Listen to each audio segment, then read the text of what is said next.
This is All of It on WNYC. I'm Allison Stewart. Though James Beard Award-winning cookbook author Anissa Helou spent her first 21 years living in Beirut, she still had a lot to learn about the culinary history of Lebanon.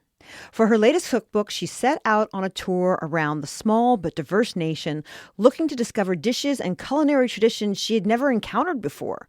The result is a cookbook that combines recipes with history. It's titled Lebanon, Cooking the Foods of My Homeland. The cookbook includes staples of Lebanese cuisine like hummus, tabbouleh, and shawarma, but it also includes many regional recipes that you might not find elsewhere, like a special flatbread from southern Lebanon and a meat pie with roots in an ancient city. Anissa Helou is speaking at the Museum of Food and Drink tomorrow at 7 p.m. Her cookbook, Lebanon, Cooking the Foods of My Homeland, publishes tomorrow, and she joins me in studio for a sneak peek. It is really nice to meet you. Lovely to meet you, Alison.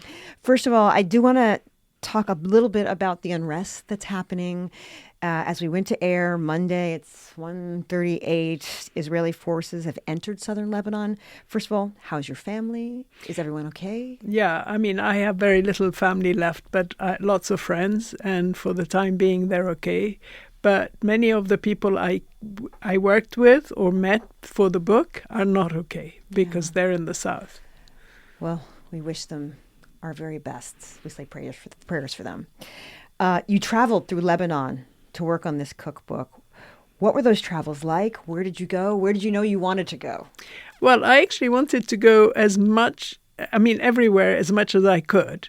But I did have I had divided the country in the south, the east, the northeast, the north, and then the coast, or let's say Beirut and all around Beirut. So I knew more or less which were the regions and the confessions that I needed to sort of look into more in depth. And with my friend who lives there, the photographer, Dalia Khamisi, who took the location photographs, we kind of planned I think I went to Lebanon, every 2 or 3 months over 2 years. And we would kind of get into her car and sort of say, okay, we're going down to Tyre, this very southern city on the sea, and then meet people like more inland and cook with them and everything. Then we would go up north in search of the tiny stuffed vine leaves, which we had at a friend. And so we kind of, crisscrossed the country over a couple of years, every 2 or 3 months for, about a week or two. Not consecutive, but a few days at a time. And it was really fascinating because even though, as you say, I was born and brought up in Lebanon, it was many places and dishes and people were kind of a revelation for me. Tell me one thing that you learned about Lebanon that you didn't know before. I don't know about that, but one thing that surprised me actually is that I expected to see a lot more picturesque settings, as we went more and more into rural sort of areas. But I think because of the Civil War, a lot of the country outside of the main cities have been developed, like villages, even like my mother's village. My mother is no longer with us, but where she lives up, northeast of Beirut, in a sort of Christian enclave, which was a kind of very tiny village with stone houses, is now a town. And she moved there because of, after the end of the war. So that surprised me. But otherwise, I discovered a lot of bulgur wheat dishes that I didn't know at all. And I was quite, intrigued by the variety of, because, it's one of our staples, but I didn't realize how many different cooked dishes there were. You write a lot in the opening pages of the cookbook about the history of Lebanon. How does the cultural diversity of the country, how does geography play a role? Well, geography plays a role, even though it's a tiny, tiny country. The climate doesn't change that much. Well, of course, there's snow in the mountains. Mm-hmm. So we have very high mountains. And it's not so much the climate that changes. It's, first of all, the confessions. So in the south, you have a lot of Shia Muslims who have a different culture from even the Sunni Muslims who are mostly in the north, or the Christians. So it's within the communities that there is the variety rather than in the geography. And of course, in the south, it's more coastal because it's more kind of coastal land than mountains. But, where my mother lives inland from Beirut is very mountainous. And in the north, you have kind of plains and also mountains. I mean, almost the whole of the inland of Lebanon is mountainous. But also you have big plains in the Bekaa Valley, So there is a part of it's all coastal, yeah. One part that's all mountains, and everything in between. Lebanon was occupied for years by the French and ancient Romans and the Ottomans. How have those cultures contributed to its culinary traditions? I'm sure they have a lot. I mean, over from ancient times. But what's interesting is that for a long, long time, the mountainous region, like the mountains of Lebanon, were autonomous. Like under the Ottomans, they were autonomous. So that part of Lebanon has kind of retained more its own character, whereas the other kind of parts were sort of influenced by the different invasions. And because of the invasions were over centuries and centuries and centuries, it's layers and layers of history.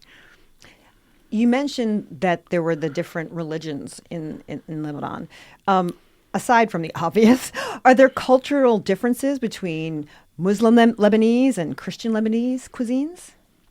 Well, there are the kind of rituals. Of course, they have different dishes as well. Or, for instance, the Christians have, because they don't eat meat every Friday and they don't eat meat during Lent, they have a lot more vegetarian dishes. But these vegetarian dishes are also shared by the Muslims and with varieties, but, as side dishes rather than main dishes. One of the culinary practices in Lebanon you describe is the communal kitchen. What are communal kitchens used for? Well, actually, this is kind of, let's say, it's more recent.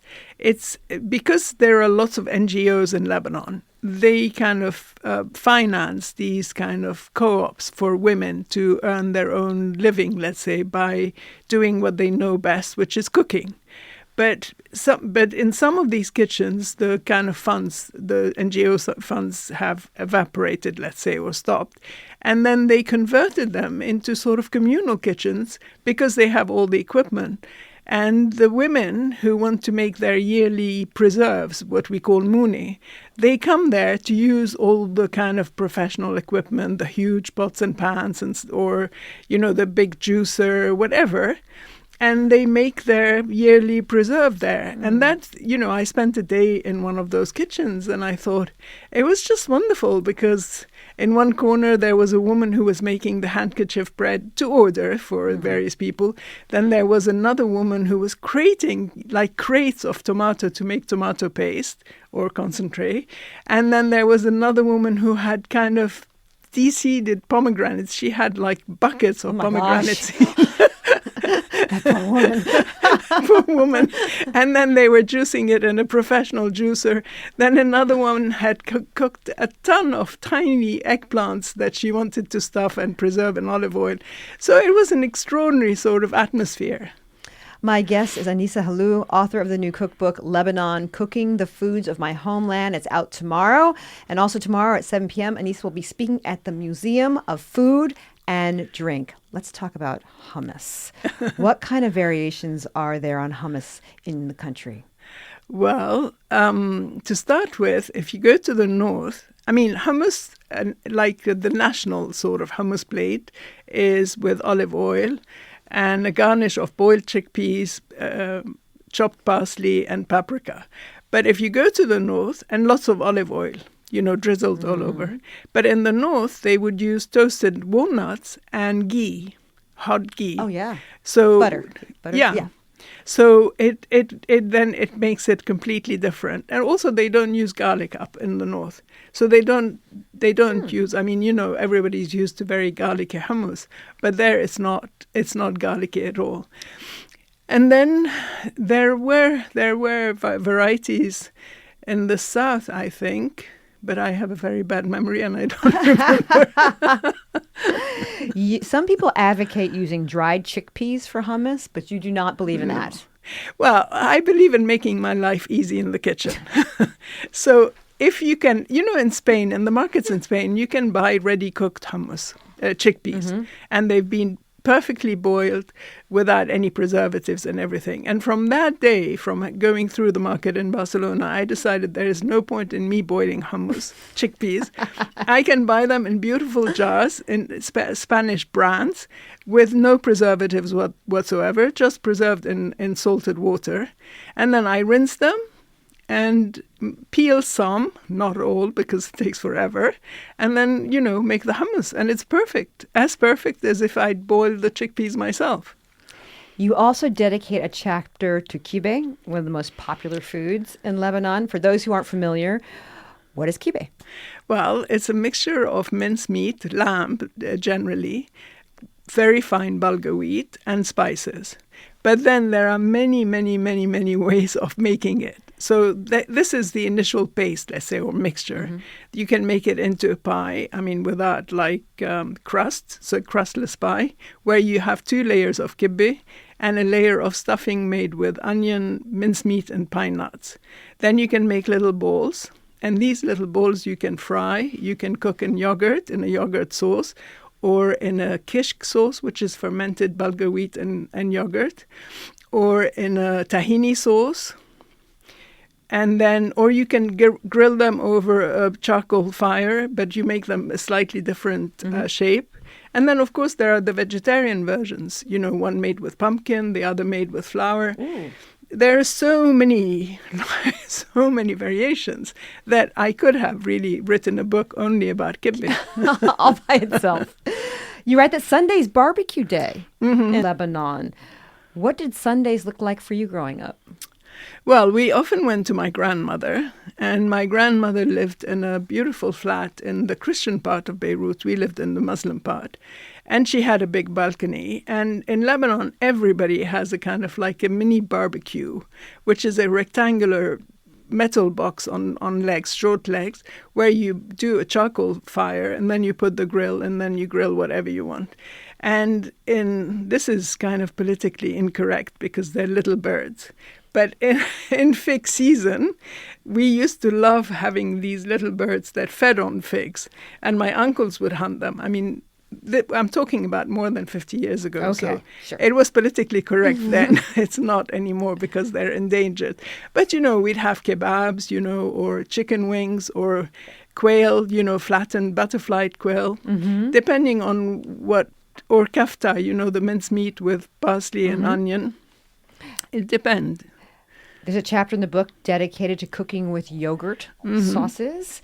What's important to remember when cooking with yogurt? You have to stabilize the yogurt. It's absolutely essential. So yogurt will break if you let it boil very hard, and if you don't stabilize it. So some people will stabilize it with cornstarch, and others will with egg. I like to do it with egg because I find that the texture is finer. And so you need to stir it all the time, and you need a sort of medium-low heat. And for me, you shouldn't let it boil too hard. Just bring it to a simmer, and then add whatever you're cooking with it, and bring it back to that simmer, and then serve it. There's a recipe for shish kabarak, tiny meat dumplings in yogurt sauce, and you write the first mention of the dish comes from a 15th century cookbook. What's the history of the dish? Well, I think, it's kind of I think in that 15th century recipe, I don't think they're cooked in yogurt, but they are dumplings. So dumplings exist everywhere in the world almost. And, I'm assuming that the medieval dumplings were not as tiny as the ones we make now. And maybe the mixture of meat inside was different. But in the case of shish barak, the Lebanese the modern Lebanese version, they're very, very tiny. And some people boil them before adding them to the yogurt sauce. Other people put them in the oven and crisp them up. And other people, like my mother, cook them immediately in the yogurt sauce. Oh. And this is what I like. My guest is Anissa Helou, author of the new cookbook, Lebanon, Cooking the Foods of My Homeland. It's out tomorrow. And also tomorrow at 7 p.m., Anissa will be speaking at the Museum of Food and Drink. You include a whole section about stuffed pastries. Yes. Both fried and baked. When you think about the difference between the two, what is the main difference between the dough that is used for fried pastries and the dough is used for baked pastries? Well, I think it's the same dough, although sometimes it's a dough that has a lot of oil in it. So it's a kind of flaky dough. So when you fry it, it becomes even flakier because it bubbles up and it kind of becomes a bit like puff pastry, but it's not puff pastry. And when it bakes, if you brush it with oil, it gets even flakier. I mean, before putting them in the oven. But it can be the same dough, and it can be a dough made with milk. But that's more Syrian than Lebanese. Mm-hmm. What is your favorite thing to stuff in pastries? I think I love stuffing with labneh. So, yeah, I mean, Love it. Got it in my refrigerator right now. So if you mix a bit of tomato and butter and onion with the labneh and spice it with like cinnamon and allspice and all this, and then the labneh has to be very dry. Then you put it in you make the fatair, which are the triangles, and you roast it in the oven. You bake it in the oven. Then when you bite into it, you've got this hot pastry. And then all of a sudden the labneh, which doesn't really melt, but kind of flows into your mouth with all these flavors, the spices, the onion and the tomato. It's like a Madeleine moment, really. I want to ask you about fish dishes, given the sort of the coastal element of Lebanon. There aren't that many fish dishes in your book. What's a fish dish in the book that you'd like to give a shout out to? And maybe is there an explanation why fish is not that important? Well, it is important. It's because it's important that it doesn't have very many recipes for it, because fish has always been expensive in Lebanon, because there isn't that much in the sea, and it's only coastal, so you don't have it all over the country. I mean, you do now because there's transport, but in the days before, easy transport.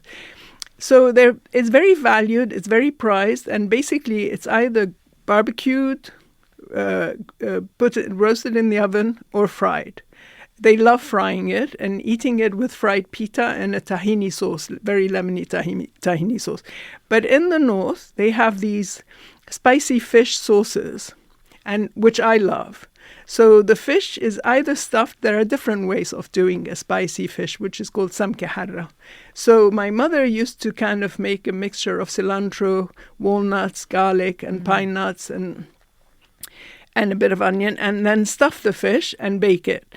But then you can also make a tahini sauce with the walnuts and the cilantro and all this in a pan. Cook it until there's a little bit of oil on the tahini, so the tahini cooks. And then you pour it over the fish.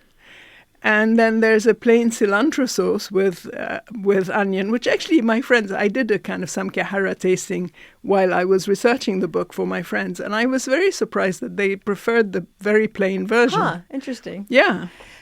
In this book, what is the most unusual recipe that you found? Well, I would say the most extravagant recipe is the kind of stuffed zucchini with stuffed vine leaves and a chicken, all cooked at the same time. And the chicken is wrapped in cheesecloth, and the stuffed zucchini and stuffed vine leaves are around it. And the sauce is very lemony, and the chicken is stuffed with rice and meat and pine nuts. And it's like so extravagant. For one thing, it takes forever to prepare. And then it's like very plentiful. So you have to have a lot of people around the table. And by the time I finished preparing it, I was dead, but I invited friends. And it is just like an amazing thing to have a whole chicken with all the stuffed vegetables around it, you know, on the platter, serving it. It's very unusual also because I didn't know, I had never seen the chicken cooked with the stuffed vegetables, but it was a friend in the South who told me about it. Let's end on dessert. What's your favorite dessert in the recipe, in the cookbook? Knefe, without a doubt. Oh, tell me what it is. It's a kind of very sweet cheese pie that Cheese you pie. eat. Yeah, it's a cheese pie but very sweet because it's covered with sugar syrup, and you eat it in a sort of sesame bread that looks like a handbag, and the whole thing is dripping with syrup, and you eat it for breakfast. So you can imagine what a calorie shock it is at the beginning of the day.